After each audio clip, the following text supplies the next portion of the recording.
আল্লাহ নবী বললেন সাহাবীরে কি কথা বলো? ওই সাহাবী বলতেছেন ইয়া রাসূলুল্লাহ, ইয়া হাবিবাল্লাহ, ওই যে তাকায়া দেখেন উনি আমার বুড়া মা, উনি আমার বৃদ্ধা মা। ওগো আল্লাহর নবী, আমার বৃদ্ধা মা ভালো করে হাঁটতে পারে না, সোজা হইয়া দাঁড়াতে পারে না। নবী গো, আমি আমার বৃদ্ধা মাকে আমার কাঁধে উঠাইলাম। ইয়া রাসূলুল্লাহ, আমার মাকে কাঁধে উঠাইয়া আল্লাহর ঘর বাইতুল্লাহ তাওয়াফ করলাম। ইয়া রাসূলুল্লাহ, আমার শরীরটা বড় ক্লান্ত হয়ে গেছে, দুর্বল হয়ে গেছে। নবীজি, আমি আপনার কাছে জানতে চাই, আমি যে আমার মাকে বাইতুল্লাহ তাওয়াফ করাইয়া ক্লান্ত হইলাম, ওই ক্লান্ত হওয়ার কারণে বাইতুল্লাহ যে তাওয়াফ করাইলাম, আপনি বলেন আমি আমার মায়ের হকটা আদায় করতে পারলাম কিনা? আল্লাহর হাবিব সাহাবীর কথাটা ভালো করে শুনলেন। সাহাবীর কথা শুনে আল্লাহর হাবিব বললেন, সাহাবী তুমি আমার কথাটা একদম মনোযোগ দিয়ে শোনো। সাহাবীরে, তুমি তোমার মাকে শুধুমাত্র বাইতুল্লাহ তাওয়াফ করেছো, কাঁধে উঠাইয়া মাত্র তাওয়াফ করেছো। সাহাবীরে, তুমি ভালো করে শোনো, তোমার মা তোমাকে পেটে একদিন দুই দিন না, কম পক্ষে 9 মাস তোমাকে তোমার মা পেটে নিয়ে চলাফেরা করেছে। জুড়ে কোন ঠিক কিনা? এরে আমার সাহাবী, কমপক্ষে তোমাকে তোমার মা 9 মাস তোমাকে পেটে নিয়ে চলাফেরা করেছে। একজন মা ছাড়া এই বেদনা পৃথিবীর আর কোনো পুরুষ বলতে পারবে না। একটা জীবিত সন্তানকে পেটে নিয়ে চলাফেরা কত কষ্ট, খাবার দাবার কত কষ্ট, ঘুমানো কত কষ্ট, উঠা বসা কত যে কষ্ট, এটা একমাত্র জনম দুঃখিনী মা ছাড়া পৃথিবীর কোনো পুরুষ বলতে পারবে না। জোরে কোন ঠিক কিনা? আল্লাহর হাবিব বলেন, সাহাবী শোনো, তোমার মা তোমাকে 9 মাস পেটে বহন করেছে, ধারণ করেছে।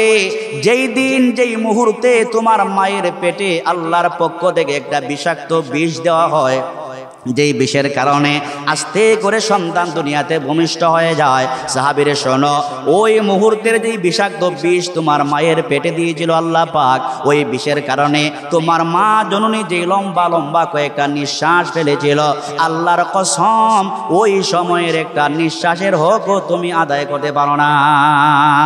আল্লাহ পাক রব্বুল আলামিন আমার তিলাওয়াতকৃত আয়াতের মধ্যে বলতেছেন, এতক্ষণ বললাম সন্তানদের অধিকার নিয়ে। কাদের অধিকার? সন্তানদের অধিকার। মা এবং বাবাদের উপর সন্তানদের কি অধিকার আছে, এইগুলা নিয়ে সংক্ষিপ্তভাবে দু একটা কথা বললাম। এবার আসুন আমার মূল আয়াতের মধ্যে চলে আসি। আল্লাহ তাআলা বলছেন, ওয়া কাযা রাব্বুকা আল্লা তা'বুদু ইল্লা ইয়াহু ওয়া বিল ওয়ালিদাইনি ইহসানা। আল্লাহ বলে, বান্দা, আমি আল্লাহ পাকের চূড়ান্ত সিদ্ধান্ত, আমি আল্লাহ পাকের ফাইনাল সিদ্ধান্ত, আমি রব ছাড়া তোমরা অন্য কারো গোলামি করতে পারবা? গোলামি করব কার? চিল্লায়ে বলেন, গোলামি করব কার? আল্লাহ ছাড়া কারো গোলামি করা যায়? সিলেটে ওলিয়া উলিয়াদের মাজার আছে না নাই? ওলিয়া উলিয়াদেরকে আমরা সমর্থন করি, আমরা কবর জিয়ারত করি। মগর কোনো ওলিয়া উলিয়ার কবর জিয়ারত করা যায়, কিন্তু কোনো ওলির মাজারে সেজদা দেওয়া যায়? জোরে বলে না, সেজদা দেওয়া যায়? সেজদা দেওয়া যায় না, এটা আল্লাহ নিষেধ করেছেন। ইন্না শিরকা লা যুলমুন আযীম। শিরিক গুনাহ মারাত্মক ভয়াবহ অবস্থা, শিরিক গুনাহ আল্লাহ মাফ দিবেন না। তারপরে আল্লাহ বলতেছেন, বান্দা, আমি আল্লাহ পাকের ফাইনাল সিদ্ধান্ত, আমি ছাড়া আর কারো গোলামি করবে না। তারপরে রব বলেন, ওয়াবিল ওয়ালিদাইনি ইহসানা। আমার গোলামি করার পরে, আমার ইবাদত বন্দেগীর পরে তোমরা তোমাদের মা এবং বাবাদের সাথে, তোমরা তোমাদের মা এবং বাবার সাথে ভালো ব্যবহার করো, সম্মানজনক ব্যবহার করো, ইজ্জতের ব্যবহার করো। নির্দেশ দিয়েছেন মোল্লা না আল্লাহ? জোরে বলেন, নির্দেশ দিয়েছেন মোল্লা না আল্লাহ? আল্লাহ। ও ইমানদার ভাইরা, খুব খেয়াল করে কথাগুলো শোনেন। এখানে আমরা যারা আছি, আমাদের অনেকের মা আছে, বাবা আছে, হয়তো অনেকের নাই, মা বাবা নাই, দুনিয়া ছেড়ে চলে গেছেন। আমার ভাইয়েরা, আমরা মাঝে মধ্যে টাকা থাকলে হজে যাই কি যাই না? জোরে কোন? টাকা থাকলে মাঝে মধ্যে হজে যায়। অনেক হাজি আছে বারবার হজ করে, আল্লাহর ঘর বাইতুল্লাহ তাওয়াফ করে, কিন্তু নিজের মাকে বাবাকে খাবার দেয় না। এমন হাজি আছে না নাই? আসেনি? ও হাজি সাহেব, নামের আগে মোটা করে টাইটেল লাগাইয়া দিলেন হাজি সাহেব, অমুক হাজি সাহেব। আমি আপনাদেরকে বলি, আপনি যে হাজি সাহেব টাইটেল লাগাইলেন, লাগান, আমি বাধা দিব না। হজ করার পরে মক্কা থেকে আপনি যখন বাংলাদেশে ফিরে আসেন, সৌদি আরবের সরকার আপনাকে এই কথা লিখে দিবে না, বলে যান দেশে যান, আপনার হজ আল্লাহর দরবারে কবুল হয়েছে, এই কথা আপনাকে গ্যারান্টি দিবে না। আপনার হজ কবুল হতে পারে নাও হতে পারে, আপনার হজ কবুল হতে পারে নাও হতে পারে, কিন্তু আল্লাহর হাবিব বলেন উম্মত তোমার ঘরে মা আছে, তোমার ঘরে তোমার বাপ জান আছে, উম্মত তুমি তোমার বাবার চেহারার দিকে তাকাও, তুমি তোমার মায়ের চেহারার দিকে তাকাও, যতবার তোমার বাবা মায়ের চেহারার দিকে তুমি তাকাইবা ততবার তোমার আমলনামায় কবুল হজের সব রব্বুল আলামিন লিখে দে। কবুল হজের সব লিখে দিবেন কে? হজে যাওয়ার আগে মার খেদমত করেন, বাবার খেদমত করেন। আল্লাহর হাবিব বলেন ক্বালাহুমা জান্নাতুকা ওয়া নারুকা, উম্মত তোমরা শোনো, তোমার বাবা তোমার জন্য জান্নাত, তোমার মা তোমার জন্য জান্নাত, হয়তো তোমার বাবা মা তোমার জন্য জান্নাত, না হয় তোমার জন্য জাহান্নাম। উম্মত রে তুমি ভালো করে শোনো, এই উম্মত ভালো করে শোনো, আমার কলিজা টুকরা যুবক ভাইরা মন দিয়া কথাগুলো শোনে। একজন সন্তান যদি মায়ের খেদমত করে, বাবার খেদমত করে, খেদমত কইরা বাবাকে খুশি করে দিতে পারে, মাকে যদি খুশি করে দিতে পারে, ওই খুশি করাটাই কিয়ামতের দিনে রব্বুল আলামিন আপনাকে জান্নাতে দিয়ে দিতে পারে। জোরে কোন ঠিক কিনা? ঠিক কিনা? আল্লাহর হাবিব রাহমাতুল লিল আলামিন বাইতুল্লাহ তাওয়াফ করতেছেন। কি তাওয়াফ করতেছেন? আল্লাহ নবী বাইতুল্লাহ তাওয়াফ করতেছিলেন। তাওয়াফ করতে করতে আল্লাহর নবী বাইতুল্লাহ হাতিমে কাবার পাশে হেলান দিয়ে আল্লাহর নবী বসে আছেন। হাতিমে কাবায় আল্লাহর নবী হেলান দিয়ে বসে আছেন। নবীর একজন সাহাবী বাইতুল্লাহ তাওয়াফ করে করে, বাইতুল্লাহ তাওয়াফ করে করে শরীরটা একদম ক্লান্ত হইয়া দুর্বল হইয়া আল্লাহর নবীর কাছে যায় বলতেছে, ইয়া রাসূলুল্লাহ, ইয়া হাবিবাল্লাহ, আপনার কাছে আমি একটু দরকারে আসছি, একটা কথা বলতে চাই। ইয়া রাসূলুল্লাহ, আমার কথাটা আপনি ভালো করে মনোযোগ দিয়ে শুনেন। আল্লাহ নবী বললেন, সাহাবীরে কি কথা বলো? ওই সাহাবী বলতেছেন, ইয়া রাসূলুল্লাহ, ইয়া হাবিবাল্লাহ, ওই যে তাকায়া দেখেন উনি আমার বুড়া মা, উনি আমার বৃদ্ধা মা।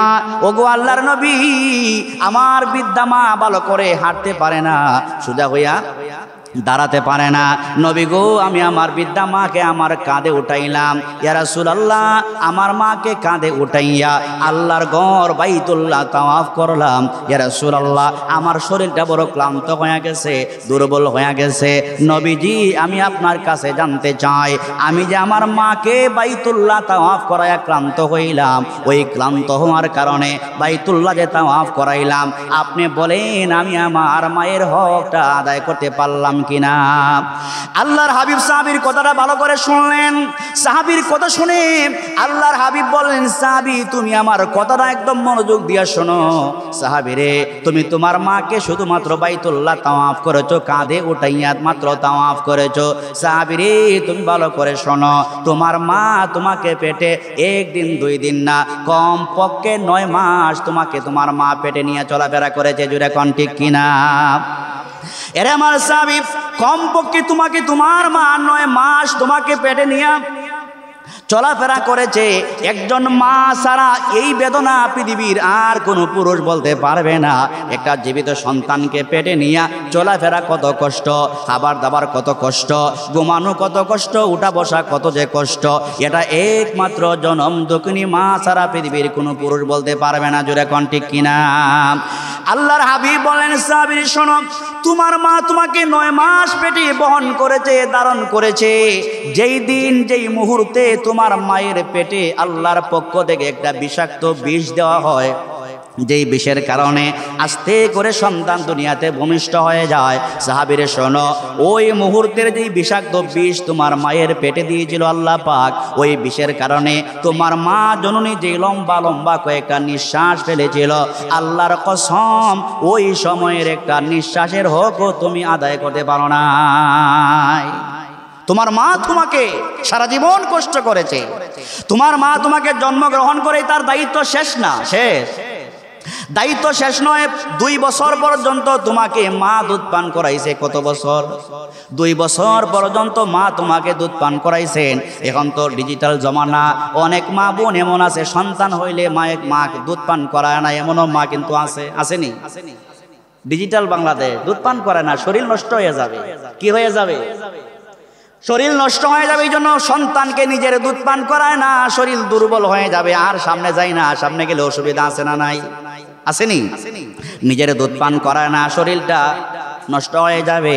আল্লাহর কসম মা আপনি শোনেন, যেই সন্তানকে আপনার হক থেকে আপনি বঞ্চিত করলেন, আল্লাহ ডাইরেক্ট কোরআনে আয়াত নাজিল করে বলে দিয়েছেন পূর্ণ 2 বছর সন্তানকে বুকের দুধ পান করাতে হবে। সুতরাং যেই মা যেই বোন সন্তানের সেই হককে, কোরআনের সেই বিধানকে যেই মা লঙ্ঘন করলো, আল্লাহ পাকের সেই অকাট্য বিধানকে যেই মা লঙ্ঘন করলো, আপনি লিখে রাখতে পারেন আপনার সন্তান যত বড় নেতা হয় না কেন, আপনার সন্তান আপনি মাকে বৃদ্ধাশ্রম ছাড়া কোনো জায়গা দিবে না। জোরে কোন ঠিক কিনা?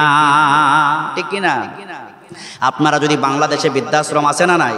বাংলাদেশের বিভিন্ন জায়গায় বৃদ্ধাশ্রম আছে, মা এবং বাবাকে ওই জায়গায় রাখা হয়। আল্লাহর কসম আপনারা বৃদ্ধাশ্রমে যান, 1000 মানুষ যদি এখানে পান, একজন করে জিজ্ঞাসা করবেন, বলে তোমার সন্তান কি করে? বলবে আমার সন্তান তো বড় ডাক্তার, আমার সন্তান তো বড় ইঞ্জিনিয়ার, আমার সন্তান তো বড় চাকরিওয়ালা।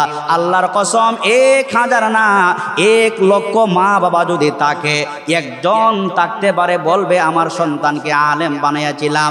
1 লক্ষের মধ্যে একজন পাওয়া যাবে কিনা তাও সন্দেহ আছে না নাই? আছে না নাই? আসেনি? আরে আপনাকে চিন্তা করতে হবে মা, আপনাকে চিন্তা করতে হবে। বৃদ্ধাশ্রমে আপনি যদি আপনার সন্তানের হক আদায় না করেন, আপনার সন্তান বড় হইয়া আপনার হক আদায় করবে না। বাবা যারা আছেন, আপনারা যদি আপনাদের সন্তানদের হক যদি আদায় না করেন, সন্তান বড় হবে, বড় অফিসার হবে, বড় ডাক্তার হবে, ইঞ্জিনিয়ার হবে। আল্লাহর কসম সন্তান ঠিকই ডাক্তার হবে, ঠিকই বড় বৈজ্ঞানিক হবে, ইঞ্জিনিয়ার হবে, যত বড় চাকরিওয়ালা হোক না কেন, মা এবং বাবাকে বাবার সাথে আদবের সাথে কথা বলবে না। জুড়ে কোন ঠিক কিনা? আল্লাহ তাআলা বলে দিয়েছেন, ওয়াকাদা রাব্বুকা আল্লা তা'বুদু ইল্লা ইয়াহু ওয়া বিল ওয়ালিদাইনি ইহসানা। আল্লাহর ভাষা কত সুন্দর, সুবহানাল্লাহ বলে। আল্লাহ পাকের ভাষা কত সুন্দর, কত চমৎকার। আল্লাহ তাআলা বলেন, ইম্মা ইয়াবলুগান্না ইনদাকাল কিবারা আহাদুহুমা।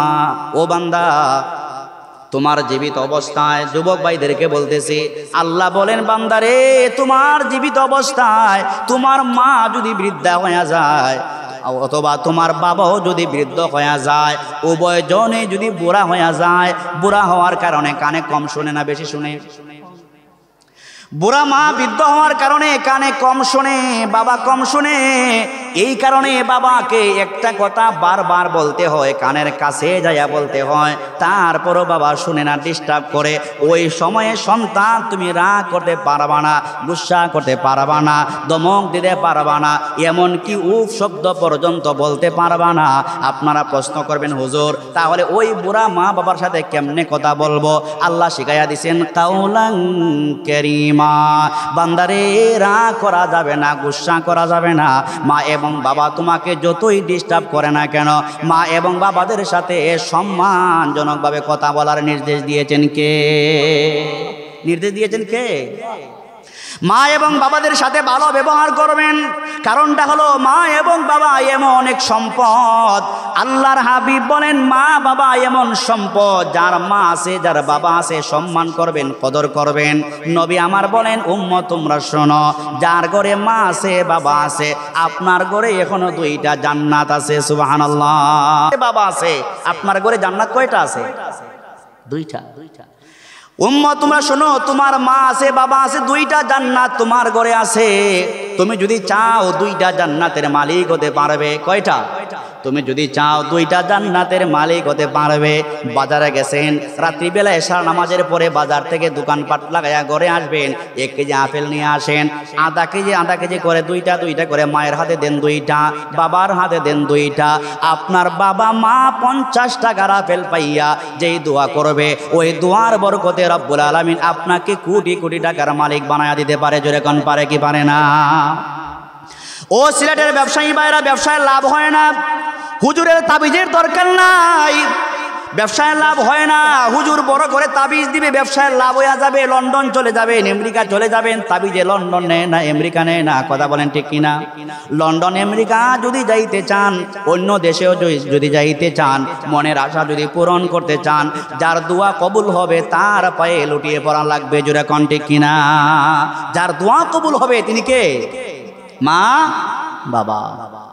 ব্যবসায় যদি আপনি লাভবান হতে চান, ব্যবসায় লাভবান হতে চান, রাত্রিবেলা বাবার কাছে বসেন, বাবার কাছে বৈশা বাবার পার মধ্যে আস্তে আস্তে করে মেসেজ করেন, মার পায়ের নিচে বসেন, আস্তে আস্তে করে মায়ের পায়ে আপনি মেসেজ করেন, মার কলিজা ঠান্ডা হয়ে যাবে। ওই কলিজা ঠান্ডা হয়ে যেই দোয়া রব্বুল আলামিনের কাছে করবে, প্রত্যেকটা দোয়া রব্বুল আলামিনের আরশ পর্যন্ত মঞ্জুর হয়ে যাবে। সুবহানাল্লাহ। আল্লাহ পাক দোয়া শিখাইছেন, কি দোয়া? আল্লাহ পাক দোয়া শিখাইছেন, বান্দারে এমন ভাবে তুমি তোমার মায়ের জন্য দোয়া করবা। কি সুন্দর দোয়া! আল্লাহ বলেন, রব্বিরহামহুমা কামা রব্বায়ানি। সবাই বলেন, রব্বিরহামহুমা কামা রব্বায়ানি সগীরা। আল্লাহ দোয়া শিখায়া বলেন, বান্দা এইভাবে বলো, রব্বুল আলামিন, আমি যখন ছোট ছিলাম, আমি যখন নাবালেগ ছিলাম, আমার বাবা মা আমাকে কত সুন্দর করে আদর করে লালন পালন করেছে। আমি যখন ছোট ছিলাম, আমি যখন কাঁচা অবস্থায় ছিলাম, একদম অবুঝ যখন ছিলাম, মায়ের কোলে প্রস্রাব করেছি, বাবার কোলে প্রস্রাব করেছি। একটা দিন তো মা সন্তানকে ধমক দিয়া কথা বলে না, কথা ঠিক না বেঠিক? ঠিক কিনা? মা প্রচন্ড শীত, আপনি লেপ তুষক সব একদম প্রস্রাব পায়খানা দিয়া নার্ভাস করে দিয়েছেন। মার কাছে আপনাকে ঘুম পাড়াবে তেমন কোনো ব্যবস্থা যদিও না থাকে, মা যদি গরিবের হালত হয়, মা ওই সন্তানকে নিজের কাপড়ের নিচে বিছায়া দেয়। তারপরও মা কষ্ট হোক, মায়ের কষ্ট হোক, সন্তানের কষ্ট মা এবং বাবা চায় না, জোরে কোন ঠিক কিনা? তো আল্লাহ তাআলা বলেন, রব্বিরহামহুমা কামা রব্বায়ানি সগীরা। রব্বুল আলামিন, আমি যখন ছোট ছিলাম, আমার বাবা মা আমাকে যেই আদর করে লালন পালন করেছে, ও পরওয়ারদিগার, আমার বাবা বুড়া হয়ে গেছে, আমার মা বুড়া হয়ে গেছে, আমার মা বৃদ্ধা হয়ে গেছে, আমার বাপজান বুড়া হয়ে গেছে। আয় আল্লাহ, দয়া করে আমার বাবা মা যেমন ভাবে সুন্দর করে লালন পালন করেছিলেন, আপনি মেহেরবানি করে আমার মা এবং বাবার প্রতি রহমতের নজর দিয়া দেন। সুবহানাল্লাহ। আমার ভাইয়েরা, 5 ওয়াক্ত নামাজ যখন পড়বেন, 5 ওয়াক্ত নামাজের পরে কমপক্ষে একবার রব্বিরহামহুমা কামা রব্বায়ানি। আপনার মা যদি মারাও যায়, আপনার বাবা যদি মারাও যায়, দৈনিক 5 বার যদি আপনি এই দোয়াটা পড়তে পারেন, বাবার হক আদায় হবে, মায়ের হক আদায় হবে। 5 বার যদি এই দোয়াটা না করেন, বাবা মারা গেলেও আপনার বাবার হক আপনার উপরে আছে, মায়ের হক আছে। সুতরাং আমার ভাইয়েরা, আল্লাহ বলেন, ওয়াকুল লাহুমা কাউলান কারীমা। ও বান্দা, ভালো করে শোনো, তোমার মা যখন বুড়া হয়ে যায়, তোমার বাবা যখন বৃদ্ধ হয়ে যায়, বৃদ্ধ মা হওয়ার কারণে, বুড়া হওয়ার কারণে ক্লান্ত হয়ে গেছে, দুর্বল হয়ে গেছে, বান্দারে ওই বৃদ্ধ মা এবং বাবার সামনে তুমি ধমক দিয়া, বুড়া মাকে ধমক দিয়া কথা বলবা না, বুড়া বাবাকে ধমকায়া কথা বলবা না, চোখ রাঙায়া কথা বলবা না, চোখ রাঙায় কথা বলবা না, ধমক দিতে পারবে না, কঠিন সুরে কথা বলতে পারবে না, মিষ্টি সুরে কথা বলতে হবে। কেমন কথা বলতে হবে? কাউলান কারীমা। বান্দারে, তুমি তোমার মা এবং বাবাকে সম্মানজনকভাবে কথা বলতে হবে। নির্দেশ দিয়েছেন কে? নির্দেশ দিয়েছেন কে? আল্লাহ পাক নির্দেশ দিয়েছেন।